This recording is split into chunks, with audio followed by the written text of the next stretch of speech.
नाज़िर टंडोलाइट जी अदालत कतल जो साबित थियण थी ॿिनि जवाबदारनि खे उमिरि कैद जी दंड जी सज़ा ॿुधाए छॾी आहे। नवां अपडेट वठूं था नसीर शाह खां। नसीर, छा अपडेट आहे?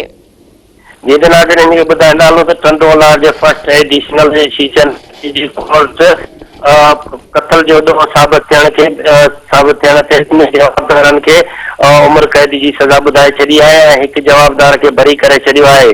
अदालत मुलसल लुंड ऐं सरफराज़ लुंड खे उमिरि कैद ऐं 10 लख दंड जी सज़ा ॿुधाए छॾी। जॾहिं जवाबदार सरफराज़ लुंड ते गैर कानूनी हथियार रखण जे ॾोह में वधीक सालनि जी बि सज़ा ॿुधाए छॾी आहे। जॾहिं त 2023 में दासोड़ी थाणे ते 3 ॼणनि मथां कतल जो केस दाख़िल कयो वियो। दाख़िल कयल केस में हिकु ॼणो मोहम्मद असलम खे अदालत ॾोह साबित न थियण ते बरी करे छॾियो। ॿिन्ही जवाबदारनि ते दासोड़ी थाणे जी हद में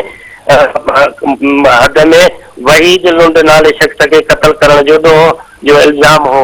ॿिन्ही जवाबदारनि खे कोर्ट सगोरी सज़ा ॿुधाए ऐं जेल मुंतक़िल करे छॾियो आहे। जी नसीर, अपडेट खां आगाह करण जे लाइ महिरबानी।